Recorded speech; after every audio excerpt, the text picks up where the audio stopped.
Hello students, आज से हम लोग एक नया टॉपिक स्टार्ट करने जा रहे हैं और इसके अंतर्गत आज हम लोग माइक्रो ऑर्गेनिज्म की पोजीशन बायोलॉजिकल वर्ल्ड में जानने की कोशिश करेंगे। माइक्रो ऑर्गेनिज्म, जैसा कि आप जानते होंगे, are the diverse group of plants and animals. They are either unicellular or multicellular, and even some acellular, such as viruses, viruids and prions. आज हम लोग सेलुलर फॉर्म्स को यहाँ पर डिस्कस करेंगे और केवल उसकी चर्चा करेंगे। And unicellular forms belong to both prokaryotes and eukaryotes, whereas multicellular forms are placed under are the organisms with eukaryotic structure.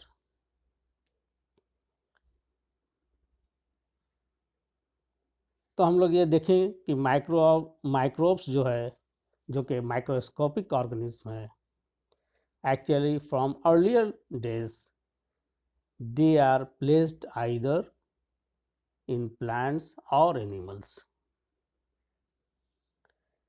Linnaeus 1750s में भी एक सिस्टम दिया जिसे कि हम लोग टू किंगडम सिस्टम के नाम से जानते हैं, और उन्होंने माइक्रोब्स को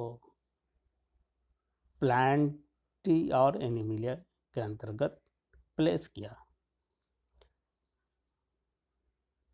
क्योंकि उस समय जितनी जानकारी थी उसके आधार पर माइक्रो ऑर्गेनिम्स का प्लेसमेंट हुआ। And the basis of his classification was structural and functional characters such as locomotion, response to external stimuli, mode of nutrition, conductile and contractile systems, and of course the presence of cell wall. तो इस तरह से उन्होंने सारे organisms को केवल दो parts में डिवाइड किया, either in plants or animals. But during 18th and 19th century एक नया ग्रुप इन्फ्यूजोरिया की चर्चा होने लगी अंडर द एनिमेलिया। इन्फ्यूजोरिया का अर्थ होता है minute aquatic creatures found in fresh water, and actually Infusoria included motile microscopic forms of multicellular invertebrates and unicellular protozoa and bacteria. So at that time bacteria were kept under Animalia, and others like microalgae, fungi were kept under Plantae along with other higher plants. सो एक नया group animalia के अंतर्गत exist में आया और उसमें generally वैसे aquatic creatures को रखा गया जो कि आइदर मल्टीसेलुलर इन्वर्टेब्रेट्स थे या फिर यूनिसेलुलर फॉर्म्स थे, इंक्लूडिंग बैक्टीरिया। फिर बाद में ये देखा गया कि इन्फ्यूजोरिया जो है ये एक हेट्रोजीनियस एसेंबलेज है so far as the cellular organization is concerned. So जो यूनिसेलुलर फॉर्म्स थे उसको सब डिवाइड किया गया आइदर प्रोटोजोआ और बैक्टीरिया में। जो लार्जर था उसे प्रोटोजोआ में रखा गया एंड जो स्मॉलर एंड सिंपल ऑर्गेनाइजेशन था उसे बैक्टीरिया के अंदर रिप्लेस किया. And later on bacteria were transferred to plant kingdom because bacteria जैसा कि आप जानते हैं बहुत सारे फीचर्स इसके प्लांट से मिलते जुलते हैं including cell wall. So bacteria को प्लांट किंगडम में प्लेस कर दिया गया. In this way some microorganisms like smaller algae, microfungi and bacteria were placed under plants and protozoa under Animalia. Then again two system of classification.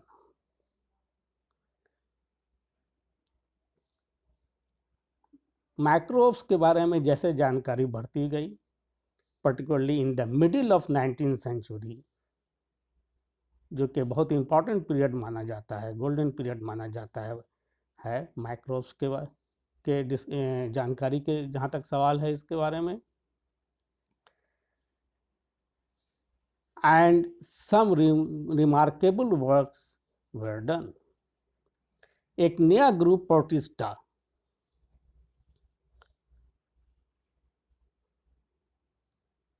was proposed by Haeckel in 1866,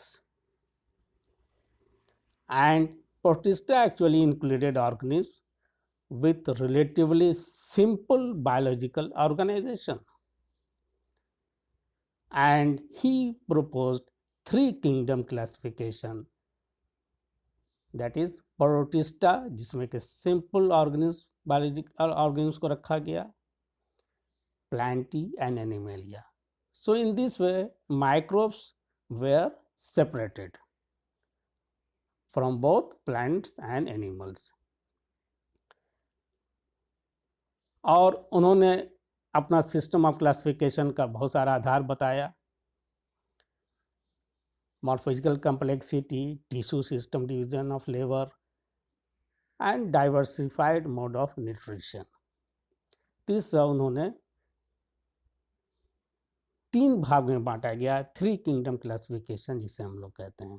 तो to kingdom से three kingdoms classification दिया गया.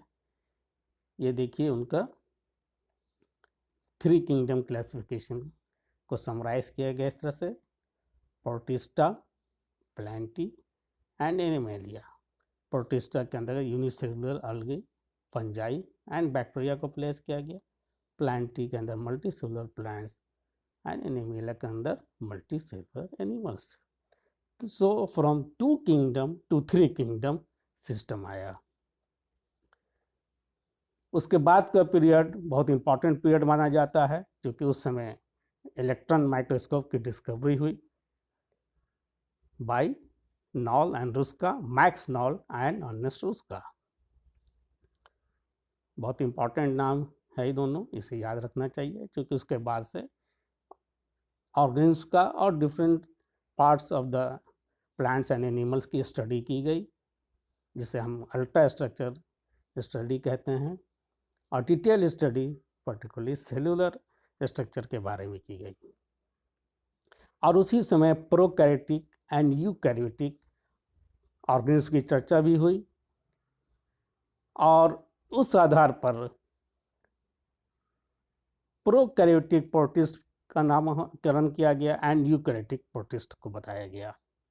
Prokaryotics जैसा कि आप जानते होंगे कहा the simpler organism which lack membrane bound organelles including nucleus were not encased or covered by any membrane. So less complex protist जो कि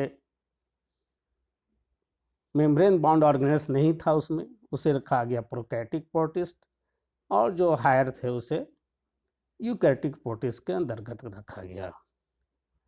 और इसी आधार पर कोपलैंड ने 1938 में एक सिस्टम ऑफ क्लासिफिकेशन को प्रपोज किया, जिसे कि फोर किंगडम सिस्टम के नाम से जाना जाता है. And he recognised monera, protoctista, metaphyta and metazoa. तो इस तरह से 4 किंगडम उन्होंने बताया, और इस सारा जो क्लासिफिकेशन होता गया वो माइक्रोब्स को बेस बनाकर ही किया गया, माइक्रोस्कोप पर आधारित रहा। तो मोनेरा के अंतर्गत प्रोकैरियोटिक प्रोटिस्ट को रखा गया, जो कि प्रोकैरियोटिक सेलुलर ऑर्गेनाइजेशन जिसका था, such as bacteria, blue green algae. And protoctista के अंतर्गत उन्होंने यूकैरियोटिक प्रोटिस्ट को रखा। तो इस तरह से डिवाइड कर दिया गया माइक्रोब्स को मोनेरा में, और प्रोटोक्टिस्टा के अंतर्गत डिवाइड कर दिया गया। तो इस तरह से 3 किंगडम से 4 किंगडम ऑफ क्लासिफिकेशन आया, जिसमें कि मोनेरा को एक नया ग्रुप बना दिया गया on the basis of cellular organisation, and prokaryotic cellular organisation को मोनेरा के अंदर प्लेस किया गया। But a distinctive mode of nutrition in fungi, जो कि प्लांट्स के अंतर्गत रहते हुए भी ये नॉन फोटोसिंथेटिक ऑर्गेनिज्म का ग्रुप है। इसे फिर बाद में अलग किया गया, एंड बहुत सारी हेट्रोजेनिसिटी उसमें भी देखा गया, हेट्रोजेनिटी भी देखा गया। तो इस तरह से 4 किंगडम से 5 किंगडम क्लासिफिकेशन आया, और बहुत पॉपुलर क्लासिफिकेशन है। R.H. व्हाइटेकर 1969 में इन्होंने 5 किंगडम क्लासिफिकेशन को प्रपोज किया। केवल मोनेरा को उन्होंने रिटेन रख किया। मोनेरा से प्रोटोक्टिस्टा को नाम बदल के प्रोटिस्टा उन्होंने वापस किया, जो कि पहले दिया गया था 3 किंगडम क्लासिफिकेशन में। प्लांटी के अंदर प्लांट्स को रखा गया, मल्टीसेलुलर प्लांट्स को रखा गया। एंड फंजाई को उन्होंने एक अलग ग्रुप बनाया, एंड उनका बेसिस था particularly mode of nutrition and some other characters, जिसके आधार पर उन्होंने फंजाई को एक अलग ग्रुप के रूप में नामकरण किया। एनिमेलिया पहले से रिटेन किया गया। तो 5 किंगडम क्लासिफिकेशन जो व्हाइटेकर के द्वारा दिया गया वो था Monera, bacteria, blue green algae को, जो प्रोकैरियोटिक ऑर्गेनिज्म थे, यूनिसेलुलर थे, उसको उन्होंने मोनेरा में प्लेस किया। प्रोटिस्टा ये भी यूनिसेलुलर थे बट यूकैरियोटिक ऑर्गेनिज्म थे, जैसे बहुत सारे अलगल फॉर्म्स है, प्रोटोजोआ, स्लाइम मोल्ड्स को उन्होंने इसमें रखा। प्लांट्स में ऑल अदर प्लांट्स जो कि मल्टीसेलुलर थे, बेसिकली फोटोसिंथेटिक यूकैरियोट्स थे, उन्होंने उसको प्लांट्स के अंदर रखा, इंक्लूडिंग सम अलगी, माइक्रो अलगी, जिसको हम लोग मैक्रो अलगी जिसे हम लोग कहते हैं। फंजाई एक अलग ग्रुप बनाया उन्होंने हेटेरोटॉपिक मोड ऑफ न्यूट्रिशन के आधार पर। एंड एनिमेलिया एज सच उन्होंने रिटेन किया मल्टी सेलुलर होलोजोइक यूकैरियोट्स को। तो इस तरह से 5 किंगडम क्लासिफिकेशन प्रपोज किया गया। ये बहुत पॉपुलर क्लासिफिकेशन है, इसे हमेशा याद रखना चाहिए।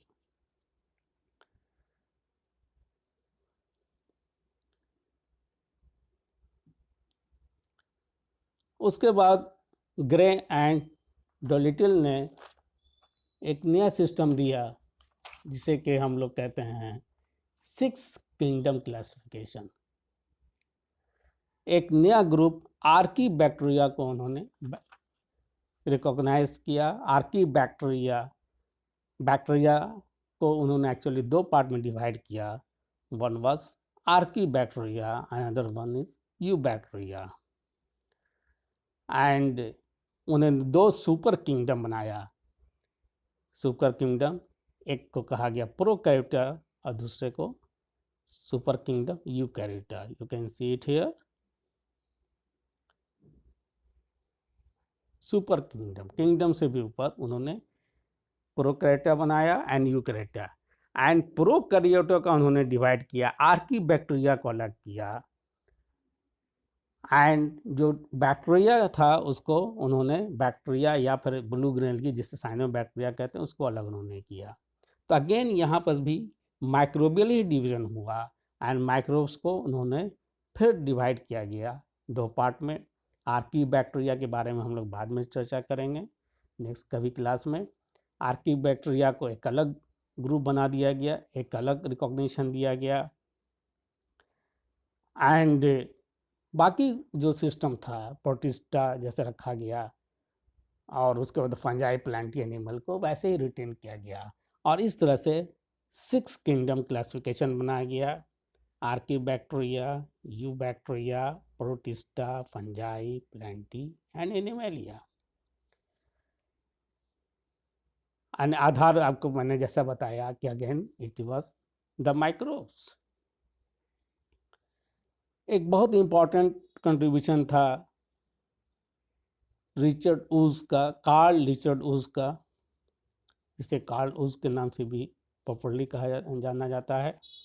एंड उनके coworkers, actually he revolutionised microbiology by using 16S ribosomal RNA to classify and trace the phylogeny of the organism in 1967। and 1967 से 1990 तक उन्होंने काफ़ी इस पर वर्क किया, और उन्होंने फाइनली ये रिकॉर्ड किया।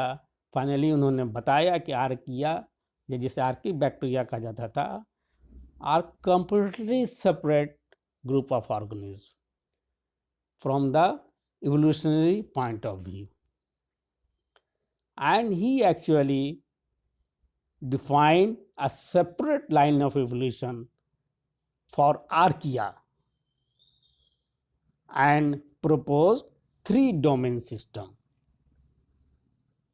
3-domain system, and उन्होंने सेलुलर फॉर्म्स को आर्किया, बैक्टीरिया एंड यूकैरिया में डिवाइड किया गया।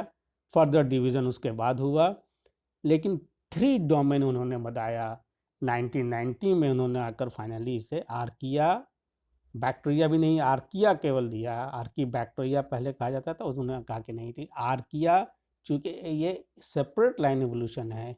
और जैसा कि मैंने बताया उनका आधार था 16S राइबोसोमल आरएनए की स्टडी पर आधारित था ये। तो इस तरह से उन्होंने आर्किया को अलग किया। देखिए यहाँ पर एवोल्यूशनरी लाइन शो की गई है बहुत ही ये सिंप्लीफाइड वे में। Archaea in between eukarya and bacteria के बीच में रखा गया।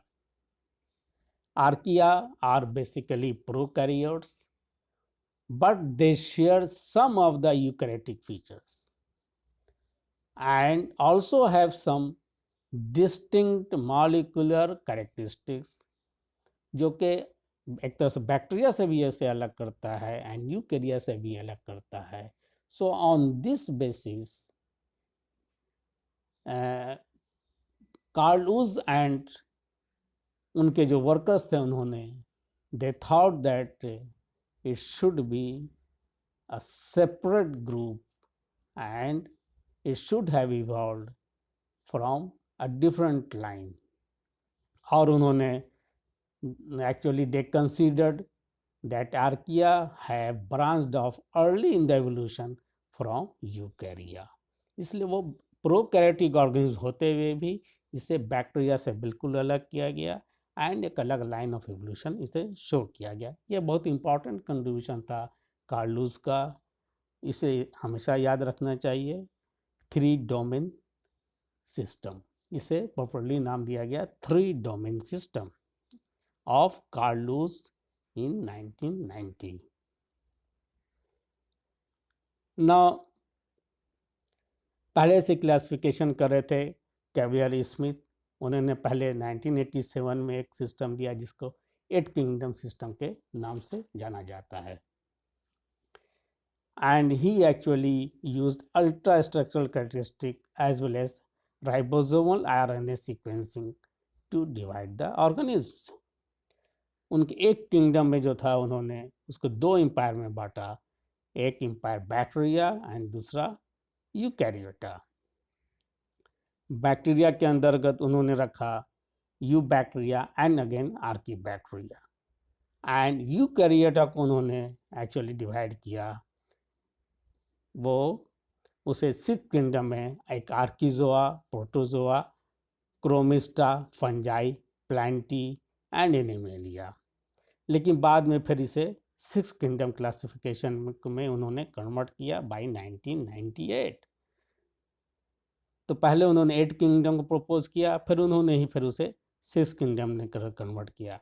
लेकिन ये जो दो ग्रुप उन्होंने यूकैरियोटा के अंतर्गत रखा गया, that is Archaea and Chromista, and 4 kingdom जो था वो पहले से उन्होंने रखा, जैसे Plantae and fungi, Animalia and Protozoa को उन्होंने रिटेन किया, एंड बैक्टीरिया को उन्होंने यू बैक्टीरिया, आर्की बैक्टीरिया किया। आर्किजोआ एंड क्रोमिस्टा जो दो ग्रुप बनाया, उसको हम लोग यहाँ पर देखें कि एक्चुअली ये दो ग्रुप क्या था। ये Archezoa actually consisted of primitive eukaryotic unicellular microbes and particularly example दिया गया जियार्डिया का, and that it possessed 70s ribosome. 70s ribosome prokaryotic feature है, and like most of the cell organelles like Golgi bodies, complex mitochondria, chloroplasts and peroxisomes। तो ये उन्होंने कहा कि नहीं, this is a separate group, और उसको उन्होंने आर्किजोआ नाम दिया गया जार्डिया का। एंड क्रोमिस्टा जो कि उन्होंने बाद में भी रिटेन किया, 6 किंगडम क्लासिफिकेशन में भी उन्होंने रिटेन किया, ये एक्चुअली अलगी, चाहे diatoms, brown algae, cryptomonads and oomycetes को इन्होंने पर्टिकुलरली प्लेस किया। Mainly they are photosynthetic microorganism that have their chloroplast को उन्होंने कैरेक्टर बनाया, फीचर बनाया with in the lumen of rough endoplasmic reticulum. जैसे बाकी प्लांट्स में जो क्लोरोप्लास्ट होता है वो मैट्रिक्स में, साइटोप्लाज्मिक मैट्रिक्स में पाया जाता है, लेकिन ये चूँकि ल्यूमेन ऑफ एंडोप्लाज्मिक रेटिकुलम में ये पाया जाता है, तो उन्होंने उसको क्रोमिस्टा नाम दिया। तो इस तरह से उन्होंने 8 किंगडम को पहले बनाया, फिर उसको उन्होंने रिड्यूस करके 6 किंगडम क्लासिफिकेशन को प्रपोज किया। उन्होंने बैक्टीरिया को रखा, बैक्टीरिया को फर्दर डिवीज़न उन्होंने किया, लेकिन बैक्टीरिया को एक किंगडम बनाया, प्रोटोजोआ को उन्होंने रिटेन किया, क्रोमिस्टा को रिटेन किया, फंजाई, प्लांट एंड एनिमल को उन्होंने रखा। तो इस तरह से बैक्टीरिया के अंतर्गत ही you bacteria and Handke bacteria को अगेन प्लेस किया गया, एंड आर्किजोआ को कम्प्लीटली हटाया गया और उसको प्रोटोजोआ के अंतर्गत लाया गया। फिर क्रोमिस्टा एक अलग ग्रुप बना रखा गया, रिटेन किया उन्होंने, fungi, Plantae and animalia group बनाया गया। तो इस तरह से 6 किंगडम को अगेन उन्होंने रिड्यूस करके, 8 किंगडम को उन्होंने एक्चुअली रिड्यूस करके 6 किंगडम क्लासिफिकेशन को प्रपोज किया। तो इस तरह से हमने देखा कि एक्चुअली क्लासिफिकेशन 2 किंगडम से स्टार्ट हुआ, प्लांटी एंड एनिमेलिया से शुरू हुआ, फिर 3 किंगडम आया, 4 किंगडम, 5 किंगडम सिस्टम आया, देयर आफ्टर 3 डोमेन सिस्टम लाया गया, वो आज भी पॉपुलर है 3 डोमेन सिस्टम कार्लुलस का। और उसके बाद 8 किंगडम सिस्टम ऑफ क्लासिफिकेशन दिया गया कैलरी स्मिथ के द्वारा, और फिर उसको उन्होंने रिड्यूस करके 6 किंगडम क्लासिफिकेशन किया गया। इस तरह से जितना भी किंगडम आया, आधार उसका मेनली जो रहा वो माइक्रोब्स रहा, और जैसे जैसे इन्वेंशन एंड डिस्कवरी होती गई, पर्टिकुलरली राइबोसोमल आरएनए की, 16S राइबोसोमल आरएनए, उसके आधार पर माइक्रोब्स को क्लेसिफाई और डिस्टिंग्विश किया गया, अलग किया गया। एक बहुत पर्टिकुलरली आर्किया को आज के दिनों में बिल्कुल सेपरेट किया गया है फ्रॉम बैक्टीरिया। तो इस तरह से position of micro organism from very beginning change करती रही, और आज के दिन में हमारे पास 6 किंगडम क्लासिफिकेशन भी है, 5 kingdom is very popular classification, और 3 डोमेन सिस्टम जिसमें आर्किया को बैक्टीरिया से बिल्कुल सेपरेट करके बताया गया। तो इस तरह से माइक्रोऑर्गेनिज्म की पोजीशन चेंज कर दी गई, और आज के दिनों में हमारे पास बहुत सारा सिस्टम ऑफ क्लासिफिकेशन आया, और माइक्रोब्स को, पर्टिकुलरली माइक्रोब्स को डिवाइड एंड फर्दर डिवाइड किया गया। So this is all about the microorganism की जो पोजीशन है इन द बायोलॉजिकल वर्ल्ड। तो इस तरह से हम लोग आज इसको यहीं पे कंक्लूड करते हैं। फ्रॉम नेक्स्ट डे इससे आगे हम लोग फिर माइक्रोब्स को डिस्कस करेंगे। So thank you very much.